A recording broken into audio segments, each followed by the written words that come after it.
Hey, welcome back to the channel. This video is for anybody who is interested in picking up a Leica MP Type 240 in 2024. This was a question top of mind for me at the beginning of the year or the end of last year.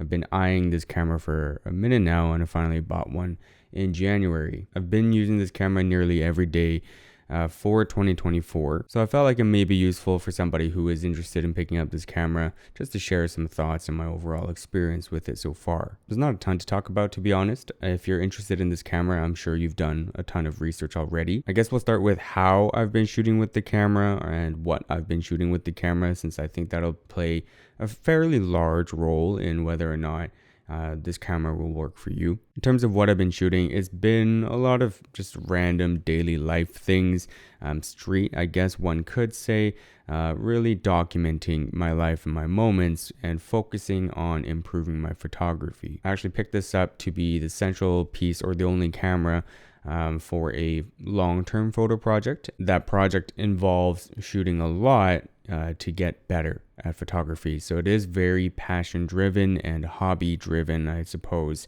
versus intending to use this camera for paid work and capturing moments that cannot be missed. So obviously, being a rangefinder, I've been shooting this manual focus using the rangefinder system. I haven't used the live view mode at all. And I do have an external EVF, the Olympus one, but I haven't used it, haven't touched it, have not shot any video with this at all. Aperture obviously with the aperture ring and focusing with the focus tab. I've been using the Voigtlander 35 f2 Ultron, really enjoying this lens. Shutter dial, super nice, very responsive, and I have been using it on auto though, admittedly, for the last little bit in conjunction with auto ISO, which I have enjoyed. Auto ISO, I've capped it at 1600. I don't like to shoot above that, although I do push to 2000 and to maybe 2500 in dire situations. Auto shutter, I've capped off at 2 times the focal length, so I'm using a 35mm.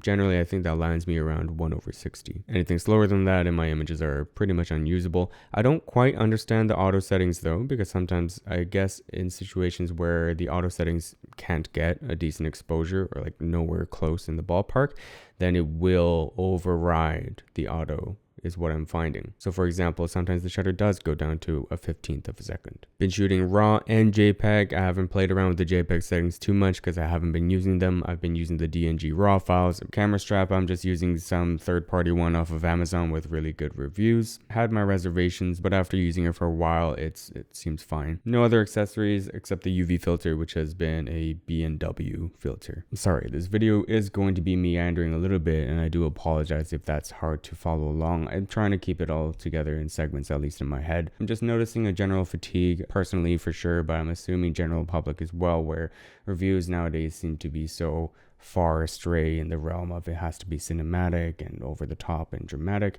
I don't think this camera especially requires that. It's a fantastic camera in a nutshell. Actually, yeah, let me save you some time. I have zero regrets. I have zero qualms with this camera. I love this camera. I'm past the honeymoon phase and I still know that I do quite enjoy the experience that it provides. I like the image quality. Full frame is great. Low light limitations, sure, but I can work around that. And limitations like that really kind of force me, I think, as the photographer to become better at photography, to see, okay, where is the available light? If there is no available light, is now the ideal time to get this shot? If I'm incapable of hand holding 1/30th of a second, how can I get better at that? Do I need to cut coffee out of my routine, daily addictions? So yeah, those are kind of rapid fire thoughts in a nutshell. Hopefully that provides what you need. I really think, again, if you're looking at this camera and you know a lot about the specs and whatever, I think you will not regret it if you do pick one up. I'm assuming you would have an understanding that it is not a modern camera and it does not function like a modern camera, nor should it really be, arguably. I don't think it's fair to expect autofocus from a manual focus camera, I guess is a poor example, but I hope that general strain gets communicated, or that general line of thinking. A couple of more things I do want to address. As I've been using this camera every day, the weight is a bit hefty, but is not cumbersome, so it doesn't really get in the way of my daily life. I actually quite enjoy taking this around. From my hands, it's an ideal size actually in terms of weight as well as the width of the body, because I know it is a bit thicker than the M10 and anything else out there. But carrying it around every day has not been challenging whatsoever or inconvenient whatsoever. If anything, it's been a very big positive in my personal project that I'm doing, which, just to get sidetracked for a bit, is because it's generated a lot of conversations with strangers. So people do notice the camera. It is very conspicuous, unfortunately, because it is silver, but people have generally been approaching me and asking if it's a film camera. And that leads to a lot of interesting discussions, and I've been able to make new connections with people. So it's been a very rewarding endeavor in that sense. I don't know how to phrase it. It's just been nice to carry it around every single day and to have those organic conversations be sparked. But I guess returning to the convenience factor in relation to weight, M-mount glass, fantastic. This is phenomenal, is it not? When I compare it to previous lenses that I've used, this is mind-boggling to see how compact this lens is, and I think that really plays a big factor into it not being cumbersome, not in the way. I did actually consider the Leica Q series as well, but I opted for the true rangefinder experience in the end. And in hindsight, I think I am quite happy that I went with M-mount, because there are offerings like this with the fixed lens, obviously, and I think with the lens cap, or even without the lens cap, it did look a little bit bulky in terms of how far the lens came out on the Q.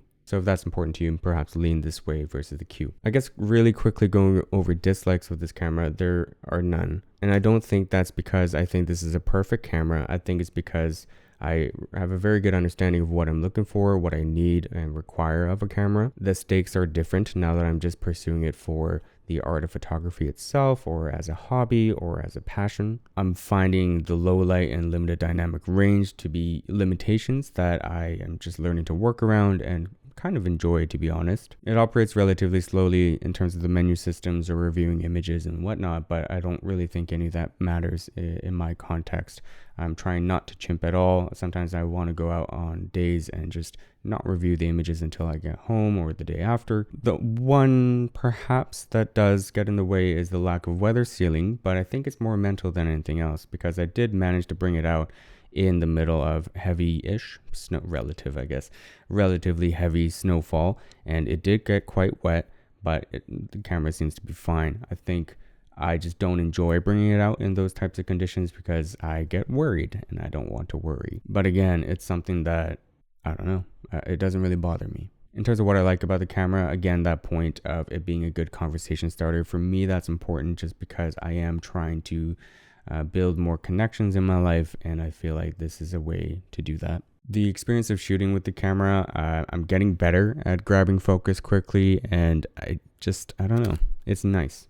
The shutter sound, very pleasing, and yeah, I don't know what else to say. It's a camera that forces you to learn. I really just enjoy this camera. I think it is fantastic. It has solved my gas, which is great, but I think that's more than just the camera itself. I think that's also just my approach to photography that changing right now has allowed me to not really get caught up in new gear. The new Fuji X100, for example, just got announced, I think, yesterday. I haven't really been all that interested in it because I think I'm more interested in just photography at the moment. Although I'm sure I will crave that Fuji one day. But yeah, bear with me one last time. As I say, I really do enjoy this camera from the shooting experience. The image quality, honestly, I love. Even the nature of the grain, the fact that I don't have to touch the colors at all. I barely touch it in HSL. My fiance is home.